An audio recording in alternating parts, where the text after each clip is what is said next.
so much. Did you get that? Thank you so much for coming. We have some great information and some great speakers. If you don't know me, I'm Yvonne Holland. I'm a certified stager and realtor. A little bit about me, I have a financial background. I used to be in finance. And I'm native Washingtonian, so I grew up in Fairfax inside the Beltway, and now I'm outside. And I wanted to do this for about 20 years. So I am so happy and so grateful that I get to do this and help people buy and sell their homes and, handle whatever adventure they're on to next or in the middle of. So I'd like to present Marie White. She is with Enough of the Stuff, and she is our organizer.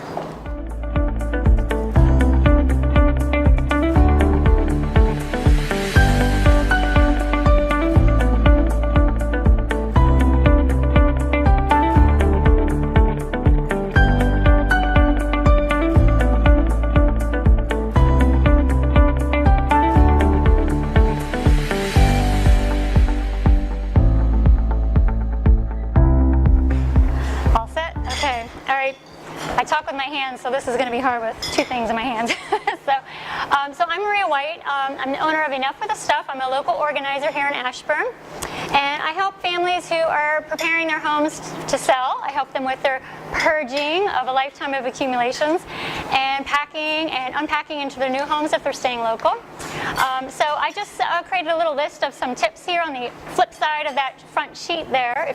I have some quick tips here to help you guys out with kind of really where to start, how to start the whole process of getting your house ready by decluttering.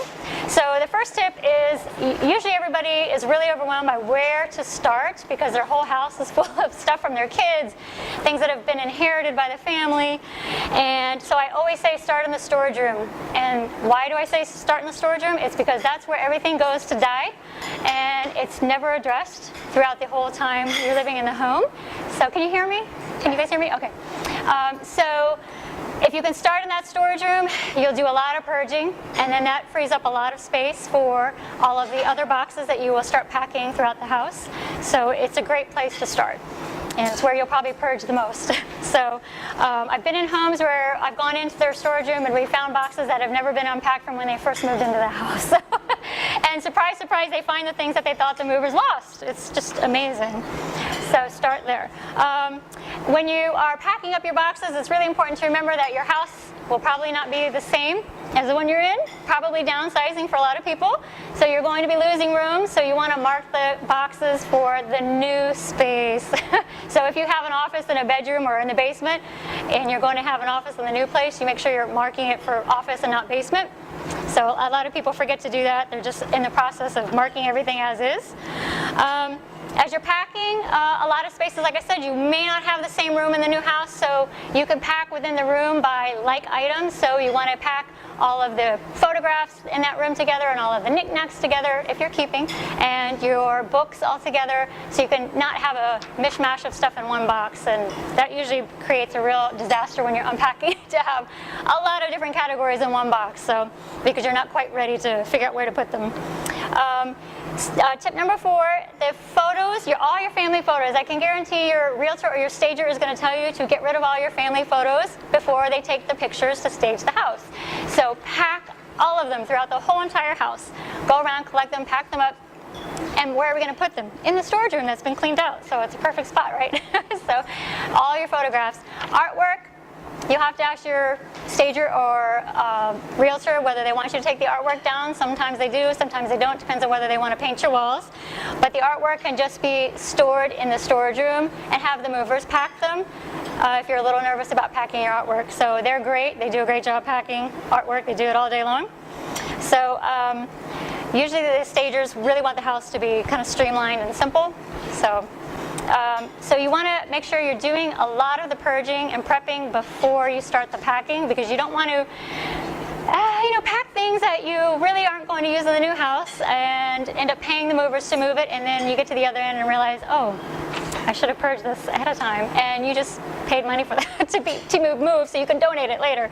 So really be brutal, especially the downsizers. You really, really need to think about your new spaces, even if you have to get measurements, and really do some purging. And then I want to look at tip number 7. This is a good tip because as you're going through the process, if you can keep a box on every floor for your donations, you're more likely to, in passing, grab things that you never noticed before. They've kind of gone into the background of your home because they've been sitting there for 10, 15, 20 years, and you haven't really thought about it. But once you start the purging process, you're going to really start get some momentum. And when you have these boxes sitting right there, it's so easy to just grab the items and put them in there. And I recommend you keep a little notepad and pen by the box so you can write each item as you're going, and that way you have your list ready for tax season, and you'll have your donation list ready to go. Tip number 8. Oh, this is a great one. If you plan on having people help you unpack, that's always a joy to have friends and family helping you.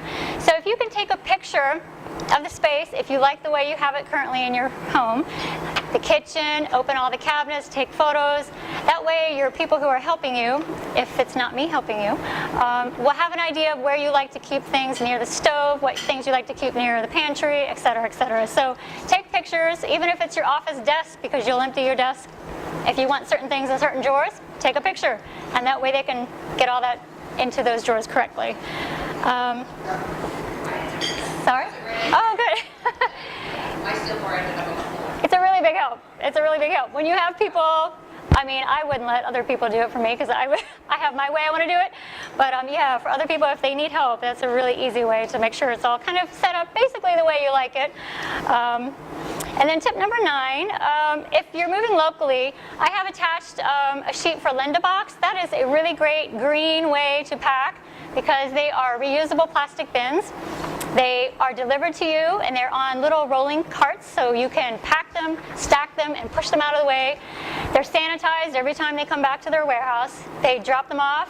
When you're ready for them to pick up, they pick them up and put them in the storage until you're ready to move, and then they will drop them off at your new house. I use those before. They're great. It was so awesome. They're great. They also have, You don't have to post on Facebook. Does anyone need to call my it's great.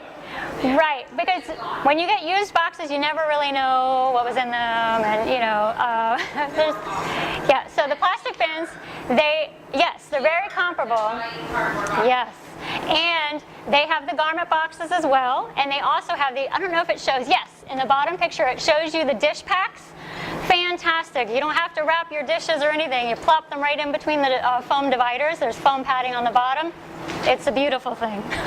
So if you want to go that route, that is a very reasonable way. If you're moving locally, it's so easy. It's so easy. And if you do want to get boxes, I definitely recommend do not go to the box stores, the big box hardware stores. They're flimsy boxes, and they're very expensive, overpriced. So uhaul.com. You can order them. They deliver to you for free, over $50. Do not use bubble wrap. Don't use it. Movers don't use it. The bubbles create pressure points on breakables, and you will have broken items at the other end. So do not use bubble wrap. Lots of paper, and no foam dish packs either. So tip number 10, create a move day box. That is where, when you get to the other end, you need to have a box that has your toilet paper, your light bulbs, because they will be packed. They won't stay in the lamp, so the movers take them. And you need to make sure you have your paper towels, a box cutter. Make sure your phone charger is with you, and you make sure that you have all your medications, because you might not get to that box for a couple of days.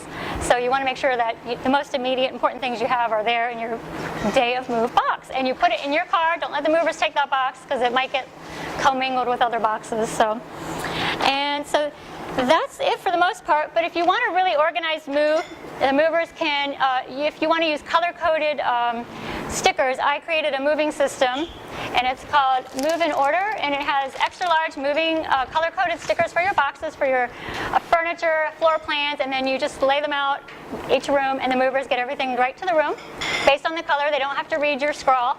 Or, especially if you're using used boxes, there's multiple things written on the box. So this just makes it really clear. So that is Move in Order. So if anyone's interested, I can sell you that at the end of the night. And that's it. So if anyone has any questions about moving companies, I've got great referrals, any other resources that you might need for your move, I'm happy to help you. You can just reach out to me at enoughwiththestuff.com.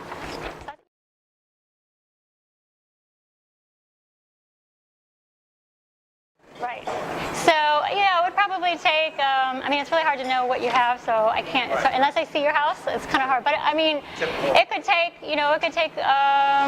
depending on how many people I can bring in, it would be 3 days maybe.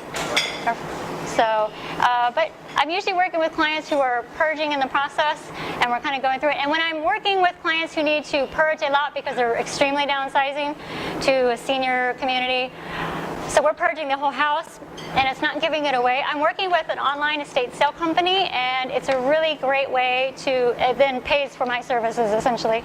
And you get rid of everything within 2 weeks, and it's really a no-brainer if you have a lot to get rid of in your home. So I'm happy to talk to anybody about that as well.